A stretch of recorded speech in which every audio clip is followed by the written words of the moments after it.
Hello guys, day off sa ngamon nga papa. So ano pang himuunta, malakat naman kita kay kainit diri sa Banwa. Pero before that mga may guys, nagbakal kami anay suludanon sa Ilopez. Pagabot namon to alas 10 nga, so manag-init kanya ganan. Gutom-gutom na si Cloud. So ang ginimo, ginprito namon amon nga tilapia. Pero habang nagaprito sila sa tilapia guys, si Papa nagahikot man di sa iya nga bagungon nga butangan niya gabi kag gata. This is the first time si Papa magluto sini kag hindi pa kami masyado kabalo. So ang ginimo namon ask sa mga tao nga expert magluto. Oh, in fairness guys, nakapanghatag kami kay kadamo sa amon nga ginluto.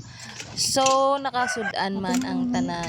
Pero guys, para sa amon, namit-namit ang luto ni Papa, do hindi first timer, o di ba? Nakadala pa kami ni Puli, panyapo namon guys. So, namitan ang iyang mga kids, ang iyang ginluto nga bagungon. Sulit na kita guys, kay hapon na. Thank you for watching.